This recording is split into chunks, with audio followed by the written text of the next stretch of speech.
Over 5 years ago, not too long after I started earning money off YouTube, I backed a couple Kickstarters for RPGs that had serious potential. And while some have come out and some are still in development, there was one in particular that really grabbed hold of me, Knuckle Sandwich. As an avid fan of wacky indie RPGs, I was immediately drawn to this game with its engaging battles, funny dialogue, and surprisingly dark twist for just a demo.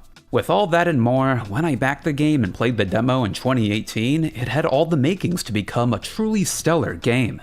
And now, years later at the end of 2023, while the game I ended up getting was different than what I expected, I can still say it's worth checking out. Hello everyone, this is the RPG Monger, and today, let me tell you all about Knuckle Sandwich.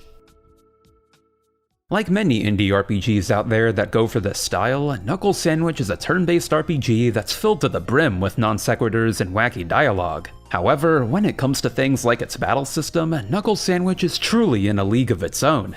I'll have to tread carefully when explaining it, as this is a game where the less you know going into it, the better, but the best way I can describe it is Mario and Luigi meets WarioWare. You've got your usual timing mechanics of pressing a button in time to dodge an attack or pressing a button in time to deal damage, but the real star of the show are the unique attacks.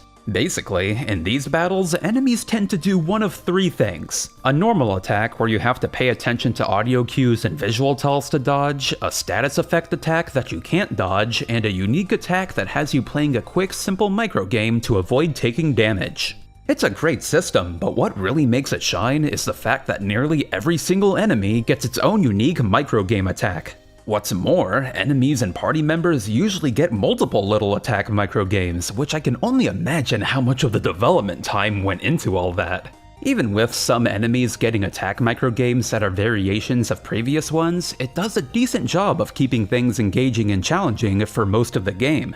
Now I say most of the game because with many enemies in this game being damage sponges, some microgames did start to wear thin after fighting the same couple of enemies over and over.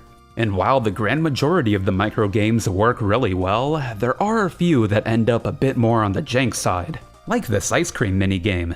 I'm sure it's doable if you perform perfectly, but when the ice cream appears on opposite sides of the little window, it feels kind of impossible, especially for a microgame that appears in the first chunk of the game. Plus, with so many enemies being tanky, it doesn't help that your normal attack does weirdly inconsistent damage throughout the game as well. For a while, I thought I was just underleveled, but when I hit max level later on in the game, it became clear that the game is just designed like that for some reason.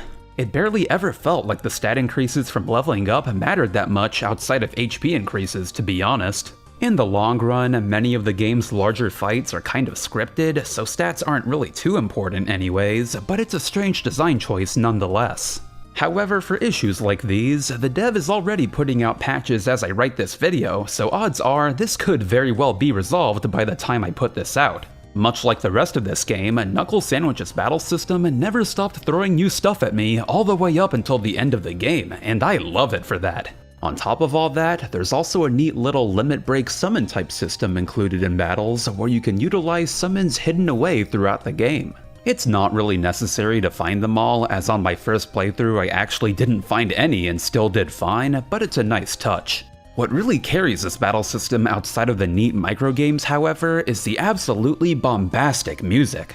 Composed by a couple really talented individuals, the soundtrack of this game is by far one of the most unique I've heard in years. The battles really wouldn't be the same without them, and the way each aspect fits together works super well. Though with the rest of the game, there's not too much I can say, as I really want to preserve the experience for you all.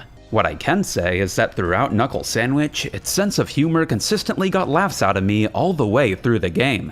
It's the type of game that's fully aware of how ridiculous it is and completely embraces it. Although on the flip side, if a steady supply of wacky jokes and non sequiturs aren't something you're that into, Knuckle Sandwich definitely isn't the game for you. And despite me still enjoying much of this game, like how the battle system has a few strange design choices, some segments outside of battles do too. For one, Knuckle Sandwich has a really unnecessarily archaic inventory system that was fairly annoying throughout the game. Basically, each character in the game has 8 slots of inventory for all types of items you pick up, which sounds okay until you consider the fact that more often than not, you only have access to 2 characters' inventories, and every item you pick up, including key items needed to progress, all go into the same inventory space. What's more, equipped items still take up a slot in your inventory, so in reality, there's only usually 6 or 5 open slots in each character's inventory. This wouldn't be so bad if there weren't many items in the game, but Knuckle Sandwich constantly throws new items at you. Being able to store items and PCs spread throughout the game definitely helps, but it all just feels pointless in this day and age. Like at least include a separate slot for key items. I thought we moved on from systems like this after Pokemon Red and Blue. Coincidentally, a lot of this game's more bizarre game design decisions seem directly ripped from Red and Blue, strangely enough, though I can't really get into those too much due to spoilers. All I'll say is this game's puzzles vary widely in quality, with many ending up more on the annoying side, unfortunately. Thankfully, those don't play a major role in the game, so they don't weigh it down too much. What does play a major role is Knuckle Sandwich's offbeat roller coaster of a story. So before I get into that, I do recommend you all check out this game. It does have some flaws here and there with its game design and story, especially towards the end of the game, but it was still overall a fun experience. To be frank, so you all can avoid some of the issues I encountered during my playthrough, maybe wait until the end of the month to get the game just so you can play after the dev puts out more patches. It's definitely worth your time, as the massive amounts of work the dev put into Knuckle Sandwich clearly shows in all the attention to detail throughout the entire game. I mean, hell, the grand majority of the work on this game was done by one person, which no matter how you feel about Knuckle Sandwich is still massively commendable. So without further ado, let's enter spoiler territory with Knuckle Sandwich's story. As the protagonist moves into the game's setting, Bright City, Knuckle Sandwich wastes no time before throwing you right into the chaos with a game show of all things deciding the protagonist's job. I've gotta hand it to the dev, this beginning portion is pretty genius, since while it appears to be just a couple fun mini-games to ease you into the flow of this game, it also doubles as a sneaky little way to make you familiar with the types of micro-games you'll encounter in battle. You'd be really hard-pressed to find a better example of integrating a tutorial so well you barely notice it. Then when the protagonist happens to find a job at a random rundown burger restaurant by chance, this is when the game reaches the point where it really grabbed hold of me initially all those years ago. After finishing more minigames, the protagonist is confronted by a criminal who forces him to fight. Only instead of it being a lighthearted battle like how the rest of the game has been, Knuckle Sandwich takes an immediate sharp turn towards a darker plot as the protagonist ends up being goaded into killing the criminal. It's a pretty shocking twist, only made more grotesque by the boss immediately, without much hesitation, cooking the criminal's corpse and eating it. For those who don't know, this is where the Kickstarter demo originally ended. You really can't come up with a better cliffhanger. So after such a strong twist and the tone of the game seemingly being set, you can imagine my surprise when much of the game that followed didn't really have that same energy. This isn't really a negative, mind you, it's just that after such a stark heel turn like that, I didn't exactly expect the bulk of Knuckle Sandwich to be more in line with more lighthearted wacky RPGs until the final portions of the game. So in the second chapter following that crazy start, Knuckle Sandwich starts to really show what it's made of with various abrupt changes in style. Happening a couple times throughout the game, the protagonist sometimes gets transported to the Goblin Realm, another plane of existence that's completely in 3D as opposed to the 2D sprites of the normal game. Here, we learn more about Bus Driver, a character that at first seemed to be just part of the tutorial, but in actuality is a goblin from this realm that needs the protagonist's help. And really quick, can I just say that this aesthetic is the best? I'm extremely biased, but it reminds me of the kind of old rudimentary 3D graphics you'd see in DS games, which as you'd imagine from the types of games I cover, I'm a pretty big fan of. So after getting absolutely demolished by a random buff guy, it turns out the premise of this game isn't making knuckle sandwiches for Cannibal Wario, it's helping Bus Driver take care of anomalies in Bright City caused by large clusters of spirit cell energy, a type of energy that all life is made of according to Bus Driver. While different than what I expected, this premise is pretty neat too, as it'll entail you going all over Bright City to try and get to the bottom of all the anomalies. It's a nice and simple mystery plot I can get behind. And when spirit cell concentration reaches a certain point and gets released, it starts to affect the world by full-on corrupting it space funeral style. Which, on a side note, if you haven't played that game, you're missing out. Now, this doesn't happen too often in the game, but when it does, it was always really abrupt and served to catch me off guard. So all around, a neat little plot point. I've gotta say, the way Knuckle Sandwich will just have some characters teleport around or change the camera angle on the fly in the Goblin Realm was something that really got some laughs out of me. The cutscenes where Bus Driver is jumping all over the place while having a serious discussion with the protagonist were definitely a highlight.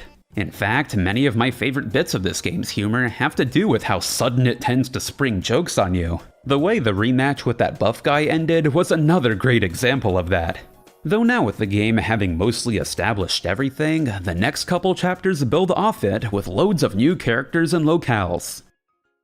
Starting the third chapter near immediately with the introduction of your party members in this game, Thea, Echo, and Dolus, the whole Pokemon reference when you meet them was a great bit. Now, I'm a bit biased towards a certain one of them, but throughout the game, all these characters were pretty great. Though the thing is, instead of just having all 4 party members together in battle, you only get to have 2, with the party member that's not the protagonist having the option to switch out with the other 2 party members. However, the game only lets you do that much later. Instead, for the next few chapters of Knuckle Sandwich, the game decides to pair 1 character with you per chapter as a way to let you get familiar with each of them, both battle-wise and character-wise. Personally, I would have liked if the game let you have access to all of them sooner, as opposed to only doing that in the final quarter of the game, but I can see why this design choice was made. What I don't get is the decision to have characters hold on to their inventories even when they're not in your party and you can't access them. Like, they give you the option to swap inventories before they leave, but even then, it feels like things would be much better if the items in the inventories of party members just got auto-deposited into the PC when they left. Because keep in mind, with how the game pairs you with 1 character per chapter for 3 chapters, you won't see some items for a long time. Though this is also something that could be fixed pretty easily with a patch, so maybe the dev will amend this. Back to the plot of the game, Chapter 3 pairs you with the lively Thea as you two explore the weirdly massive series of rooms that make up Cannibal Wario's freezer. I'll admit, for much of this portion, I kind of played like an idiot. You see, normally, the game intends for you to go to the side and explore the upper portions of this area to get some important items like a key and a flashlight, because while the other area you go to is still navigable without those items, it's essentially like going into Rock Tunnel in Pokemon Blue without Flash. So of course my stubborn self completely ignored that side passage and instead just brute forced the entire dark section. Funnily enough, I'm pretty sure I did the same thing in Rock Tunnel as a kid playing Fire Red, so I guess some things never change. And speaking of Pokemon, Knuckle Sandwich decides to include one of the most consistently annoying types of RPG puzzles with an ice sliding room. Considering that the camera isn't really able to show where you're going, this puzzle, like many of its kind, boils down to random leaps of faith in hopes of getting a better mental image of the room in order to move past it. Plus, in one of them here, if you don't guess correctly, you'll fall into a room full of enemies, which definitely was one of the worst aspects of game design in Knuckle Sandwich. Honestly, if they just had the camera zoom out for these portions so you could actually solve it like a puzzle rather than just copying how older RPGs tended to do it, these would have worked much better. Then with the boss of this chapter being a ghost you have to chase around while you explore the freezer, it was a fight I kinda demolished. As opposed to a lot of the enemies in the area taking a fair amount of hits to defeat, this boss practically fell immediately with Thea's Heatwave skill. The damage that skill does is crazy compared to most things in this game. After that, with the gang learning that the ghosts used to work for Cannibal Wario at Gorilla Burger before they died, it becomes apparent that maybe there were more murders at the restaurant before the protagonist started working there. Outside of the ice sliding, it's a decent enough chapter. In the next 2 chapters, things kinda follow the same formula of seeing what the mayor of Bright City, Mr. Apricot, has to do with the anomalies as Bus Driver detects massive amounts of spirit cells around his resort and then cruise ship. Though first with his resort, we're teamed up with Echo this time around, who outside of the silent protagonist is probably the most normal character in the entire game. It's a nice way to balance out the insane stuff the game throws at you with having your party members mostly react to it like any other person would. So this time, as opposed to last chapter, Chapter 4 has pretty straightforward progression with no puzzles to speak of. Honestly, my favorite thing in this chapter is the introduction of Brightside. While scripted, like many of the more unique battles in the game, the bit with him having an absurd amount of different attack microgames was great. That rock, paper, scissors one especially was hilarious. But outside of him, the only really notable thing to happen in this chapter was the introduction of the Bright Fangs, a group of criminals who serve as the main antagonists for much of the game. As far as villains go, they're kind of on the basic side, with each of them not having much character outside of their shared goal of pursuing Mr. Apricot to save Bright City. But at least they all have sick tracks, Bruce's probably being one of my favorite songs in the whole game. I like how one of his microgames is just straight up Bomberman. However, outside of that and a surprise appearance of the game show from the game's beginning, that's Chapter 4. In Chapter 5, things pretty much follow the exact same formula, with the gang sticking to Mr. Apricot to protect him and try to find where the spirit cells are coming from. What's great about this chapter is the long overdue addition of Dolus to your party. Being the absolute chaotic entity that he is, all the scenes with him here are glorious. I swear, nothing in this game got me to laugh harder than the egg Dolus comes with being an offensive item that deals 1,000 damage. That was amazing. Okay, sure.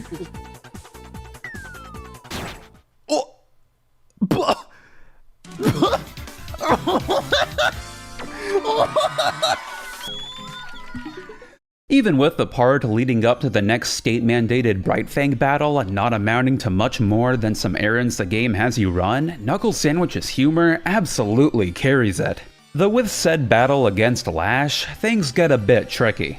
You see, when I got to this in my playthrough, the boss was so absurdly tanky that I had to basically dodge every attack perfectly for the majority of the battle to even have a chance at winning. Sadly, it kind of got tedious with the pool of microgames Lash has access to getting old fast. The good news is, this is something that already got patched, so thankfully now, this fight shouldn't be like this anymore. In fact, she's not even the final fight of this chapter, with a fitness cult coming after the protagonist.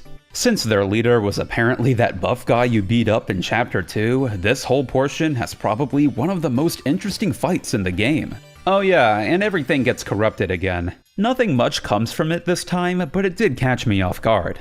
With the battle inside the gym, things are more unique as you have to fight in a way the cult wants in a limited turn competition against two of their finest. It's a solid fight all around that brings one of my favorite microgames in Knuckle Sandwich that's basically just Punch-Out! Not to mention the theme of it slaps hard. So with those battles over with, that's about all there is to Chapter 5 as it ends on the cruise ship being destroyed by the Bright Fangs. In Chapter 6, this is unfortunately where the quality of Knuckle Sandwich takes a noticeable dip. Despite the game's plot consisting of mostly just introducing more questions and different threads waiting to be connected, we're now entering the final chunk of the game. But before things start becoming all climactic, the first part of the chapter does have some fun moments. The segment where you end up shipwrecked with Brightside was a great moment all around. Plus, that fight against those other castaway characters must be the universe's way of taking revenge on me for putting vine booms in videos so many times. Though after that, this next segment in the forest was a bit more on the side of things. Gloss, the character introduced here, doesn't really have much character to speak of, and the whole Lost Woods portion followed by a cave dungeon didn't really do it for me. Honestly, this in particular is more of a personal thing, but I guess I've gotten a little bit tired of Lost Woods type segments. It doesn't help that a lot of the humor that's been a constant presence throughout the game lets up a bit here too. Anyways, and now, believe it or not, we're already at the final dungeon of the game.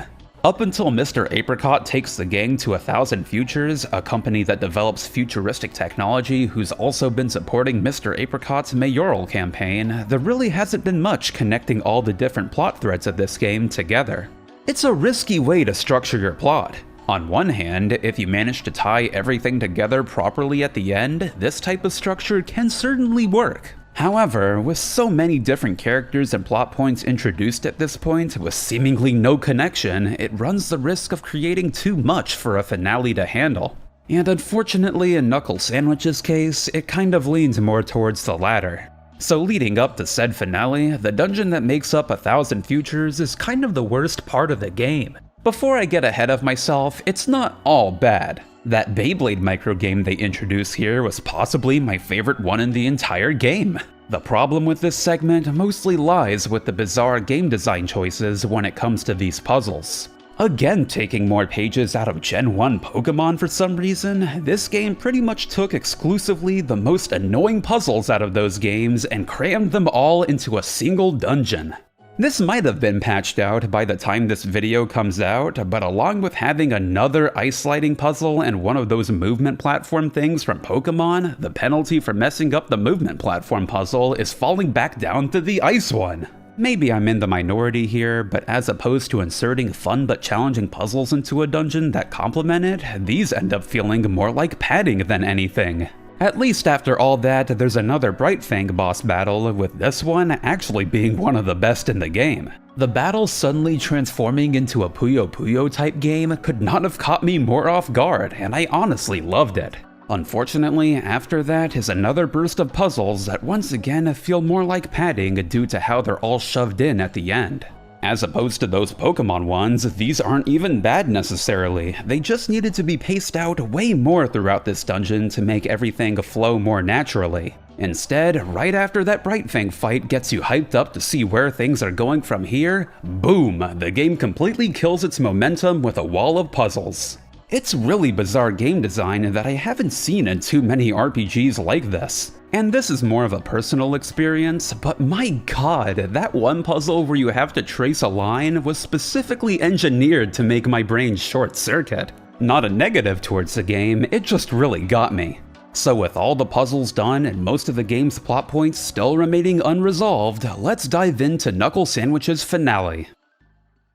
Now in the 1,000 Futures dungeon, it becomes apparent that this corporation is the game's main antagonist, with them planning on controlling the populace of Bright City. That uncanny cutscene where this all gets revealed was pretty great, I have to admit. And despite the Bright Fangs pretty obviously fighting to protect Bright City, the protagonist and friends end up fighting their leader anyways. Like the last Bright Fang battle, this one is another solid fight. The battle microgames here are neat, but the real attraction starts when the battle transforms into a full-on bullet hell.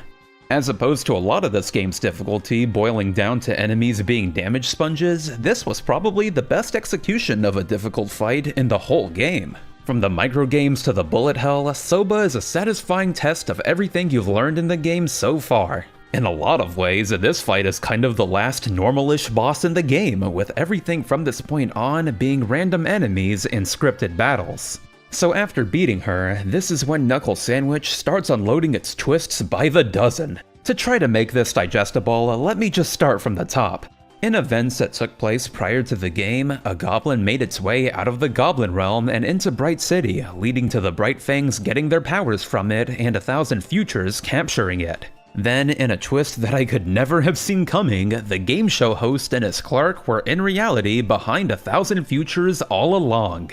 You see, once 1,000 Futures caught the goblin, from here on and known as Tiny Baby, they used its powers to generate massive amounts of energy to create advanced technology and mutants to take over Bright City. In actuality, by the time you actually confront the leaders of 1,000 Futures, their plan had kinda already succeeded a long time ago. I'll definitely give that to this game. The way it treats this climax as the party members realizing their way in over their heads was pretty great, and something I haven't really seen in a game like this. The twist that all the little placeholder NPCs throughout the game were in actuality mutants created by 1,000 Futures to infiltrate all of Bright City was honestly pretty genius. That revelation that these weren't just a stylistic choice of the dev was one of my favorite points of the game. Though unfortunately, none of that will really matter for long, as when Tiny Baby gets agitated by all the noise, it unleashes a blast of energy to escape that straight up kills all the Bright Fangs and all of your party members.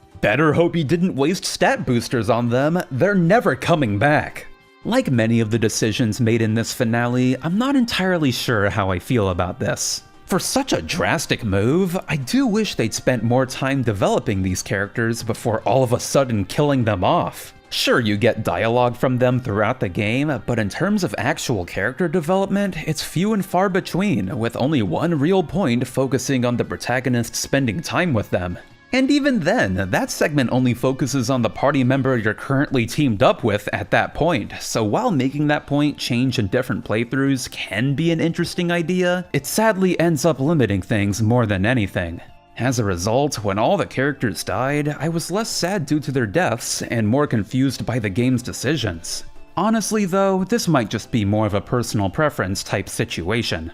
Regardless, with nearly everyone who was in the room dead, it turns out the game show host was a robot created by Prima, the character who was the game show host's clerk. Not only that, she's also the mastermind behind it all. Now, I can respect taking a character you never thought in a million years could be an antagonist and making them into one. When done right, it makes for a crazy finale. However, with how this game's plot is paced and how it didn't really flesh her out at all prior to everything getting dumped on you at once here, this is a twist that rang hollow for me. Sure, in her scripted fight where she throws attacks you've already seen at you, she does explain her motives and the game fleshes her out some, but even then, it didn't really work for me. They essentially just took a random NPC and said, "Here, you're the villain now," without any build-up or much prior interaction. She doesn't even really have much bearing on the plot for being such a seemingly important character, as after this scripted fight, the game shifts focus to hunting down Tiny Baby. In this final segment of the game, you're fittingly teamed up with Bus Driver, which I did enjoy. At this point, Tiny Baby has just about corrupted all of Bright City, with the mutants running rampant. So after a short portion of exploring the corrupted city, the game finally comes full circle with the protagonist ending up back at Gorilla Burger. By the time I got here in my playthrough, I had been wondering the entire time how in the hell Knuckle Sandwich was going to manage to tie in the beginning of the game with everything else that's happened. In many ways, it was kind of completely separate.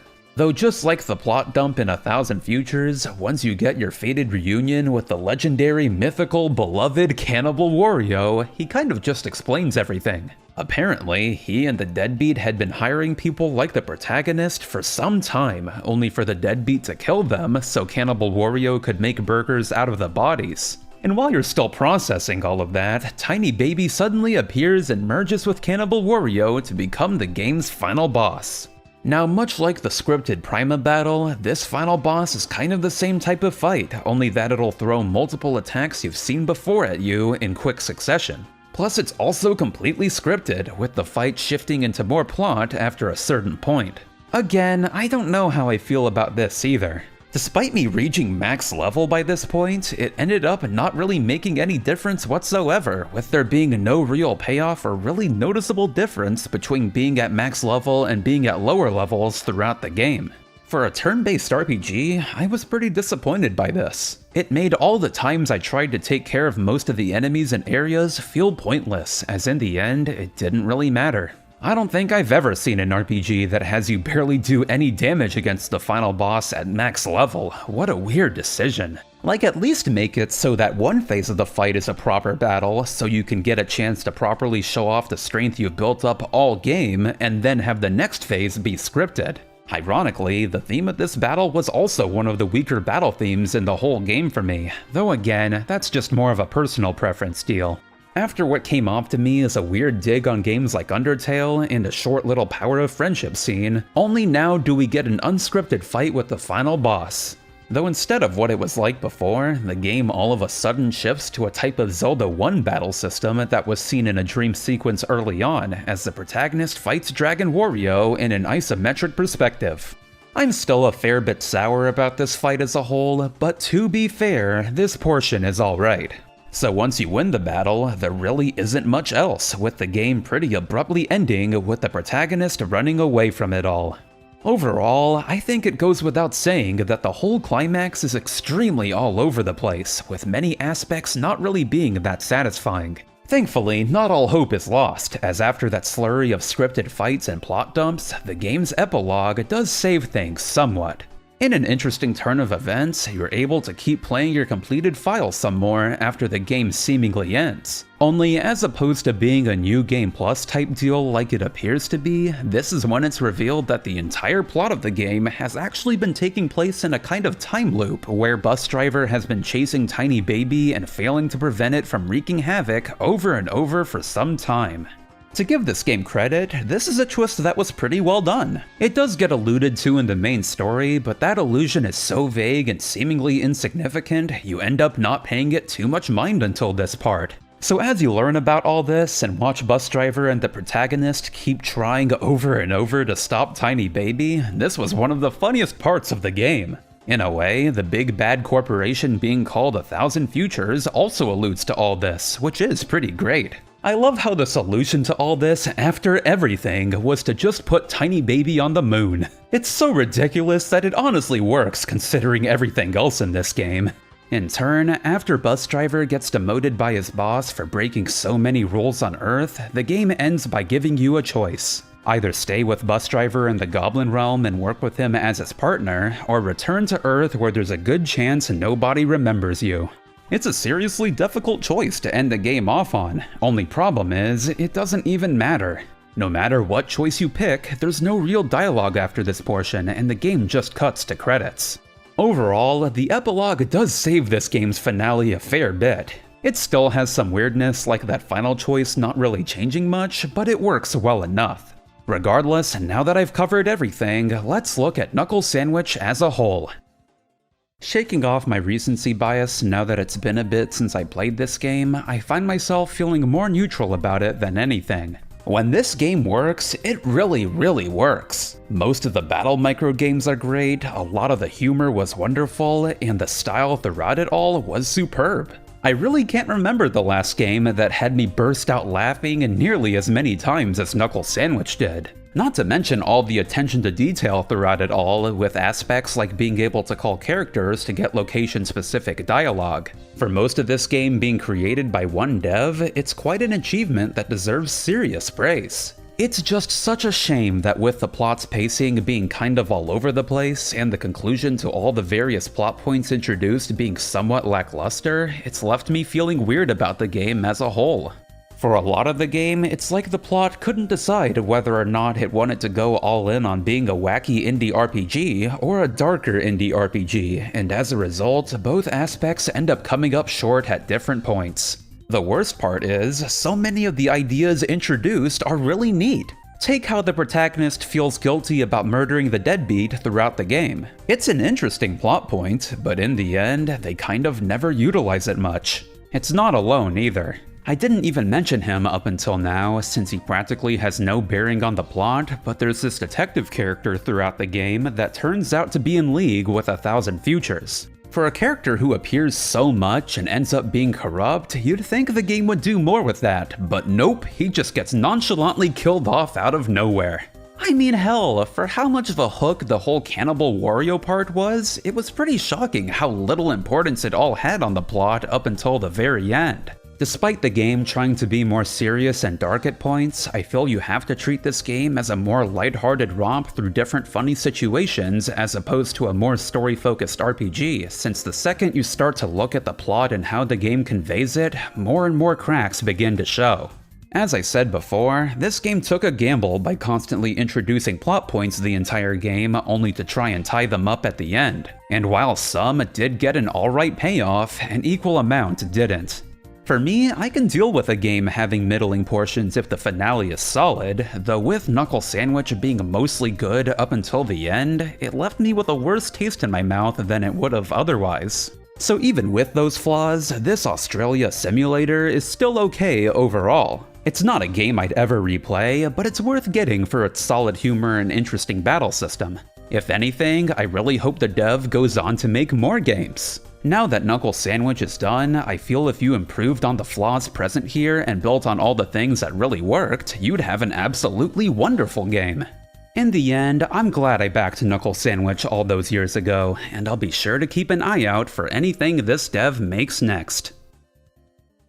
Hey, it's been quite a bit since I've made a proper review like this. Expect more on the way. If you want to know where I've been and where this channel is heading, do make sure to watch the update video I put out yesterday, as going forward, I'm gonna be approaching this channel pretty differently compared to how I have. Though for those who played this game, let me know what you all thought about it in the comments. And good news, for those who enjoyed the highlight reel of the Mega Man X games that must not be named, I'll be putting out another highlight video tomorrow. Only this time, it'll be a cut-down version of the randomized Pokemon Mystery Dungeon streams I did last year. Do check it out! And man, now that I shut down my Patreon, I'm not entirely sure what to do with this extra space left in my outros. Oh wait, I know! Gecko time!